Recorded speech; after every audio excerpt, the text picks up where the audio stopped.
Naniniwala ba kayo sa kulam? At sa hanggang saan ang kaya niyong gawin para iwaksi ito o tanggalin ito?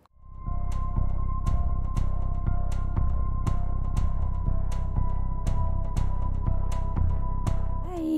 It's me, Nak. Ayan. Welcome to Whodunits with Queen Nak Podcast Episode 1. Ayan. So, yes, ang tagal nating nawala.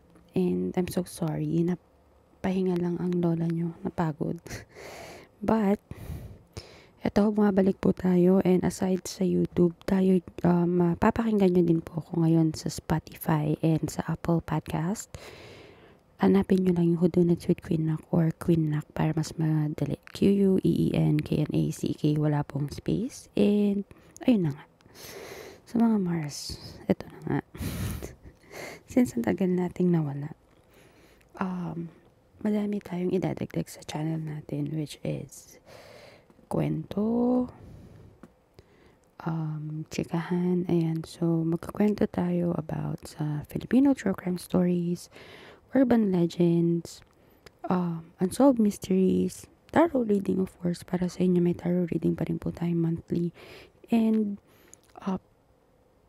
pwede nyo rin pong i-share ang kwento nyo, mga nakakatakot, may mga kababalaghan na meron kayong kwento, pwede nyo rin po siyang isend sa akin sa pinamagatang Dear Tita Nak.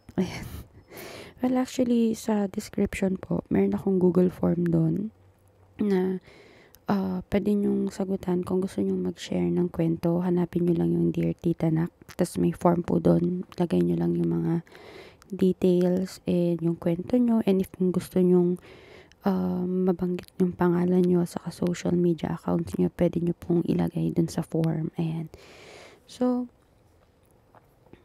bago po natin umpisahan yung kwento natin, ano lang is, opinion ko lang ha. My thoughts are just my 2 cents. So, kung ano man yung masabi ko, opinion ko lamang po yun. At magbibigay po tayo ng babala.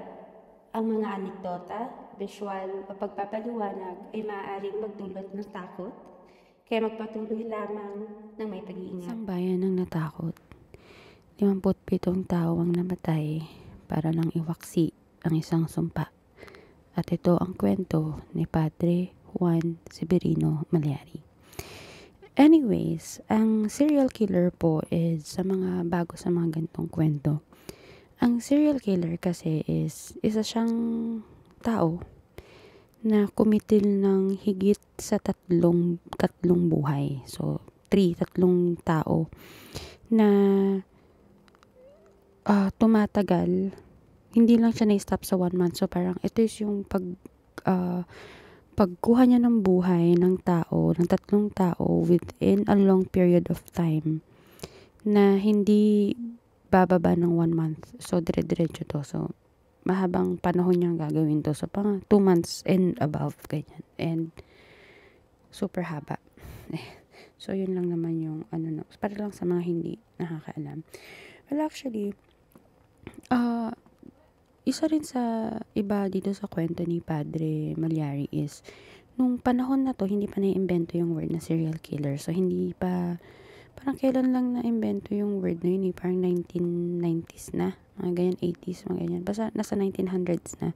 Ito kasi, nangyari ito nung Spanish colonial period, noong 1810. Ayan. So, nagsimula lahat ng sunod-sunod ng kakaibang pagpatay noong Spanish colonial period sa bayan ng Magalang, Pampanga sa taong 1810. Isa-isang lumutang ang mga bangkay sa bayan ng kolonyal ng Magalang, Pampanga. Ang mga Kastila at mga Pilipino ay natangay ng alon ng kuryosidad kasama ng nakakataas na pag-aalala at takot. Walang nakakaalam kung bakit ito nangyayari. Habang nagsusumikap ang mga gwardiya sibil upang alamin kung sino nasa likod ng gawaing ito, na tila mismong larawan ng kasamaan, parami ng parami ang mga mamamayan ang naging biktima ng misteryosong mamamatay tao na nagdala ng takot na walang pasanin ng muka o pangalan nakalakip sa kakilakilabot na mga aksyon. Sa loob hubigit kumulang na 1 dekada o 10 taon, 57 kakaibang pagkamatay ang naganap sa mga nakalat na bahagi ng lugar at ang mga Gwardiya Sibil ay natigilan dahil hindi makahanap ng malinaw na motibo o koneksyon sa pagitan ng mga malagim na pagpatay. Nang walang makitang mga pahiwatig o suspect, walang ibang nagawa ang mga Gwardiya Sibil kundi tukuyin ang kaso bilang unresolved or hindi naresolba. Kahit pansamantala, kahit na ang malagim na takot ng isang hindi kilalang mamamatay tao ay gumagala sa lansangan ng magalang. At dahil sa pagpaslang na ito, ay hahantong ang unang dokumentadong Pilipinong serial killer, hindi pangkaraniwan para sa taong walang pag-aalinlangan na ituro silang lahat sa isang tao lamang, isang Pilipinong pari.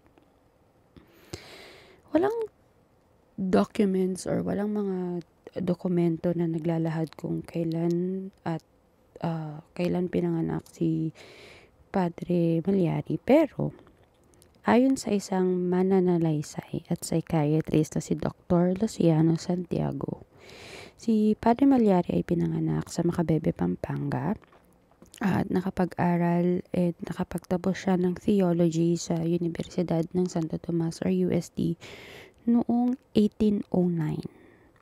And after niyang mag-aral at nakapagtapos, naging kurate siya sa Gapan, Lubao at Bacolor, Pampanga.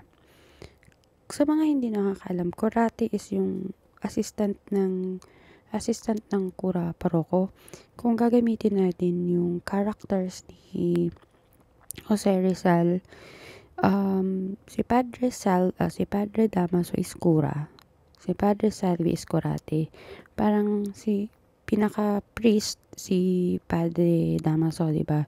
Tapos si Padre Salvi yung nag-a-assist sa kanya na in the long run, kapag just in case na may mangyari sa kura paroko, ang susunod is yung kurate. Pero depende pa rin yun. Kurate kasi is mag-a-apply pa rin sila kung nasa pagiging kura, mag-a-apply pa rin sila. Which is, ginawa nga din ni Padre Malyari. Nag-apply din siya na kura paroko sa Bataan tulad ng Orani and Mariveles. Ayun nga lang, hindi siya natanggap.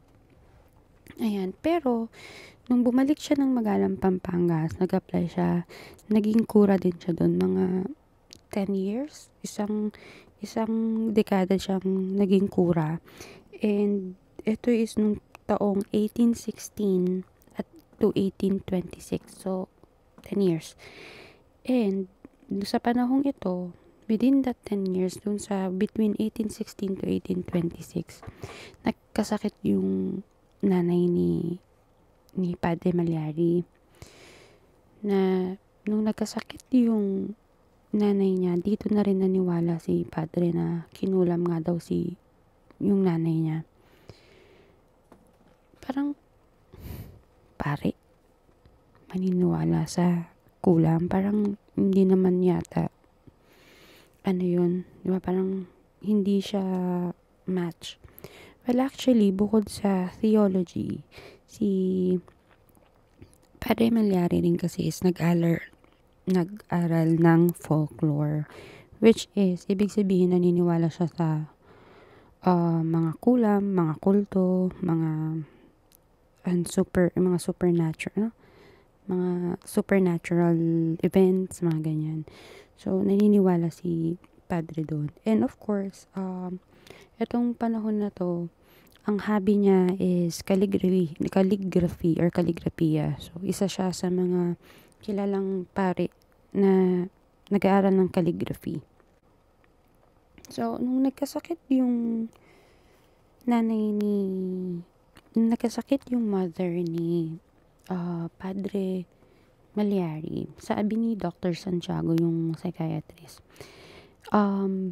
dito din nagsimula yung mga ibang activities ni Padre Malyari, which is bukod sa kaligrafiya, dito na rin yung gumagala siya sa gabi. Namamasal-masal siya sa gabi. Ayan. Dahil nga na feeling niya, sabi nila is yung para daw mabaliktad niya or mabalik niya or matanggal niya yung sumpa o yung kulam sa nanay niya is ang pagkuha din ng buhay ng ibang tao. So, nung panahon kasi uso yung incantation ng mga witches o ng mga mangkukulam na pwede kang magkasakit or pwede kang ma-deads din because of sa kulam. So, uso to nung panahon, pero hanggang ngayon naman. So, naniniwala lahat ng tao about sa black magic. Ayan.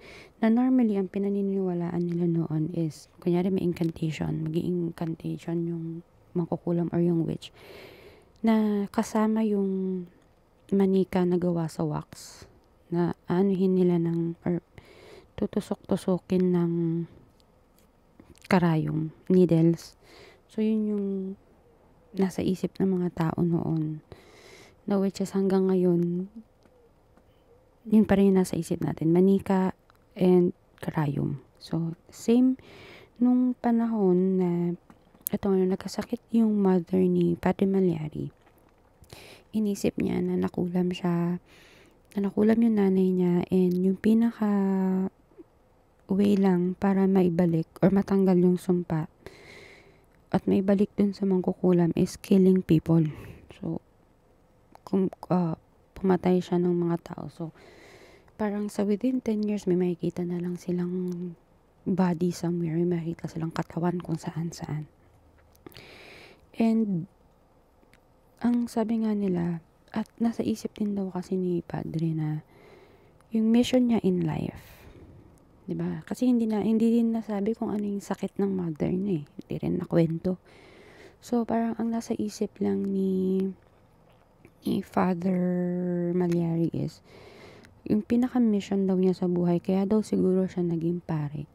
'Di ba? Kaya siya naging pare is yun nga, nailigtas yung mother niya dahil nakulam. So, since pare siya, parang feeling niya he have the power na kahit kumitil siya ng tao, since pare siya, whatever yung magiging kasalanan niya will be forgiven ng Diyos, 'di ba? Kasi nga pare, 'di ba? And actually hindi rin nila alam kung saan nag-base si Padre Malyari or saan niya nakuha na kapag gagawin niya to is babalik yung or gagaling yung mother niya. Hindi nila alam anong base. Maybe dahil sa paniniwala nga niya ng folklore, paniniwala niya ng mga ganitong bagay. May nabasa siguro siya. So, hindi rin nila alam bakit. Di ba alam mo yun, bakit niya naisip na yun yung magiging solution. So, ayun nga, gumagala din, yun nga sabi, ginagawa niya to sa gabi. Kasi hindi naman pwede sa umaga. Kasi nga, di ba may misa. So, gala-gala siya sa gabi, parang manananggal lang. Pare sa umaga, mamamatay tao sa gabi. So, yun ang drama ni Padre Malyari no araw within that 10 years. Sabi din actually, itong panahon na to, sinabi din ng, merong isang magazine sa Pampanga, yung pangalan niya is Sing Sing. Nasabi nila, nung panahon daw na to, is,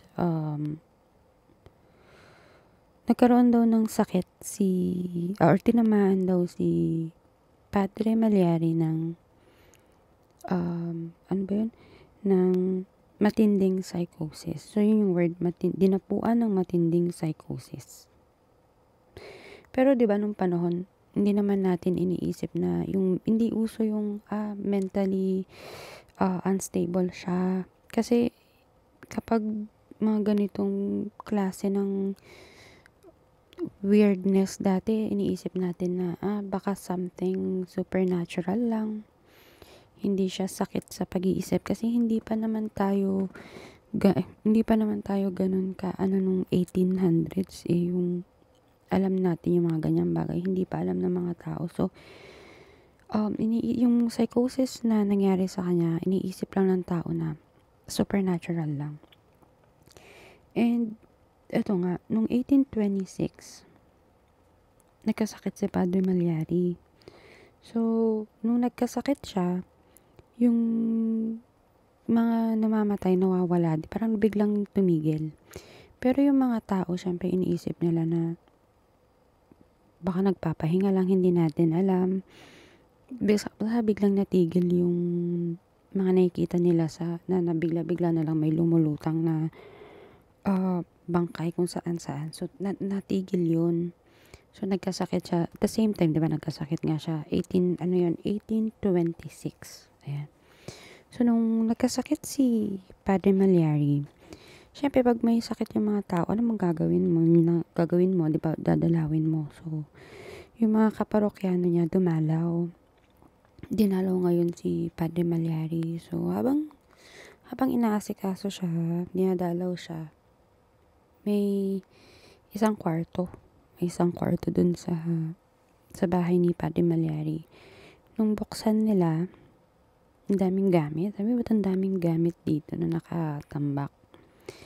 Tas iba yung amoy. Ayan. So, nilapitan nila ngayon. Buksan nila yung pintuan. So, pagbukas nila, nakita nila, diba, madaming gamit. Tas, ba't iba yung amoy? Pag-check nila, yung parang kilala nila yung mga gamit. Parang kilala ko tong mga gamit na to. Tas, nung pagtingin nila, dugo. As in, yung bundok ng gamit, puro dugo. So, 'di ba ang mga meron ito yung parang trophy niya.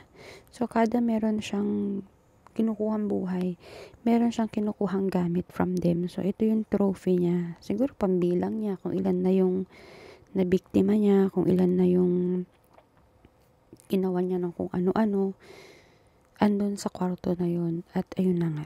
Nung nakita ng mga tao ng mga kaparokyano ni Padre Malyari yung mga gamit, dito na nalaman at na-document ang kanyang mga ginawa. Diba? Dito na sinabi na sa mga Guardia Civil kasi walang idea. Yung mga Guardia Civil, iisipin ba nila na ang gumagawa nito is pare? Hindi nila naisip yun eh. Pero dahil nga binisita siya ng mga kaparokyano niya, sinabi nila sa mga Guardia Civil, so nalaman na siya yung gumagala sa gabi at kumukuha ng buhay ng mga kaparokyano niya. So, nung nabalita na yon, nakulong na si Padre Malyari. So, technically, nakulong siya ng 14 years. To be exact, 14 years siyang nakulong. Pero, sabi ni Dr. Luciano Santiago, si Padre Malyari daw dapat is nilagay sa mental hospital, sa isang asylum, kesa sa kulungan. And sinasabi nga ng tao na itong asylum daw na to, or itong mental hospital na daw na ito ay ang Hospicio de San Jose. Ayan. So, kasi ang Hospicio de San Jose, yan yung unang-unang asylum or mental hospital na tinayo ng mga German or ng mga British dito sa Pilipinas. So, yan yung Hospicio de San Jose. And ayon din sa pagsasaliksik ni Dr. Texon, ni Dr. Texon, na ayun nga, yung Hospicio de San Jose nga daw, yung unang-unang asylum na pinatayo dito sa Pilipinas. And then, yung mga workers daw nitong Hospicio de San Jose is halos mga mga nagtatrabaho sa simbahan. Basta somewhere yung mga nag-aasikaso din sa kanila is mga nurse nila is mga pare, madre, mga ganyan. So, which is yung Hospicio de San Jose. Ngayon, habang nasa kulungan hindi siya napunta doon. So, kinulong na lang siya. Hindi siya napunta doon sa hospital na yun. Ngayon, habang nakakulong siya ng 14 years, pinagpatuloy ni Padre Malyari yung calligraphy niya. At sa katunayan, nakilala pa siya or nanalo siya bilang second Filipino calligraphic priest artist. Imagine. And ang naunang first Filipino calligraphic artist priest is actually si Padre Mariano Hipolito. So, pang second si Padre Malyari.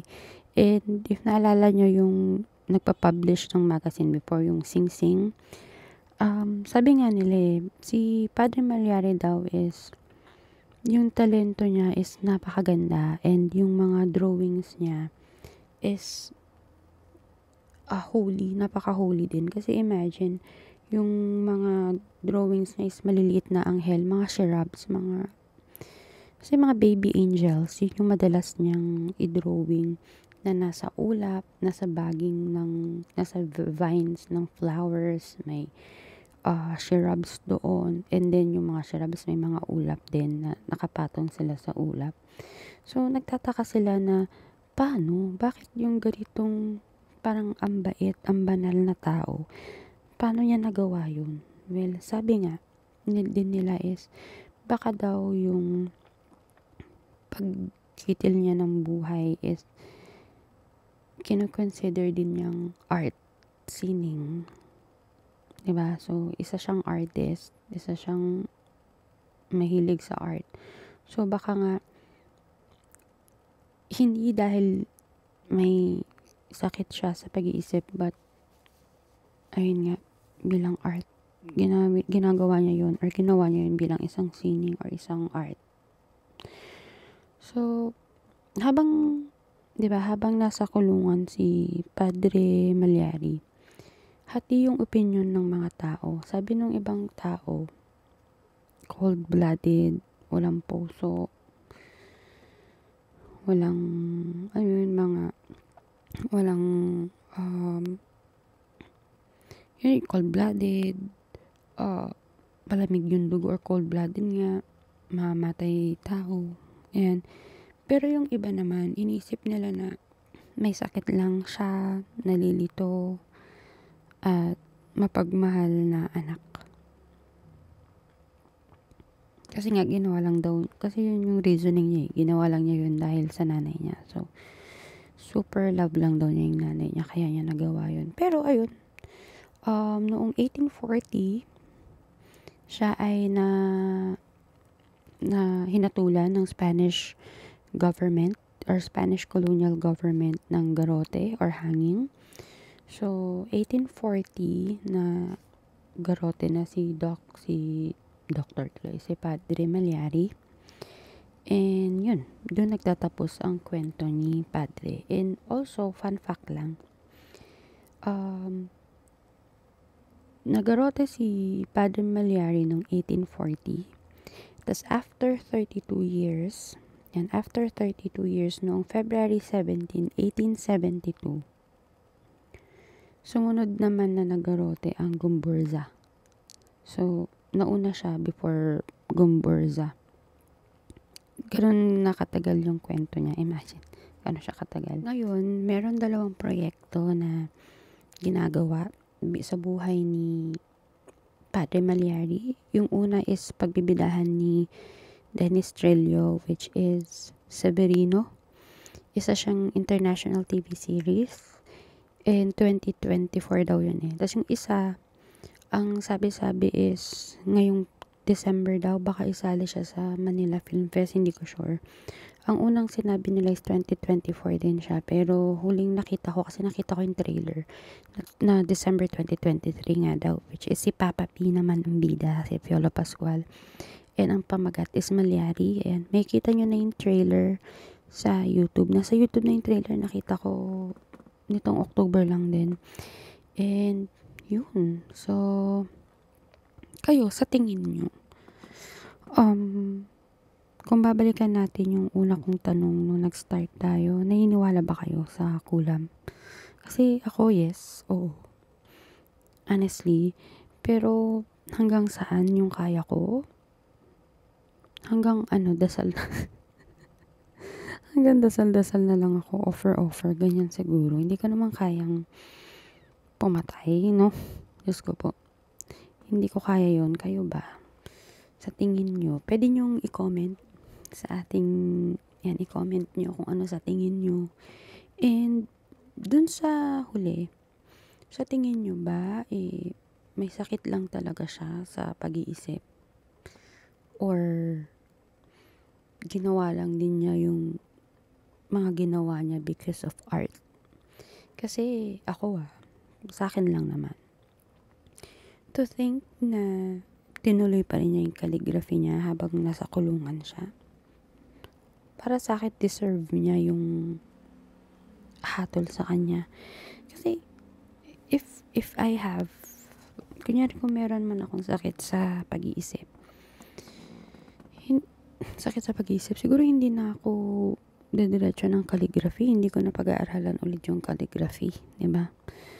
Pero yun, sabi nga nila, na baka dapat nga daw dun siya sa asylum, pero tinuloy pa rin ng Spanish colonial na ipagarote nga si sir. Or si padre, sir, tuloy. Si padre. So, kayo, what do you think? Ayan, so ilagay nyo lang po sa comment nyo yung mga sagot nyo yan para meron tayong babasahin sa mga ilang araw. Ayan. And, ayun. Again, kung gusto nyo po mag-share ng kwento nyo, meron po tayo sa description. Ayan. And, sabihin nyo rin sa mga kaibigan nyo na manood, makinig, and pasensya na po kung nagbabasa ako kasi hindi pa gamay ng lola nyo ang mga ganito. But I hope na okay lang din sa inyo yon. And yes, pwede nyo po akong i-follow sa Spotify. I-add nyo ako sa playlist nyo. And weekly na po tayong mag-upload. So Spotify, Apple, Podcast. Meron din po akong Instagram, Facebook, and TikTok. So hanapin nyo lang Queen Nax. So ayun. So that's all for me today. Thank you.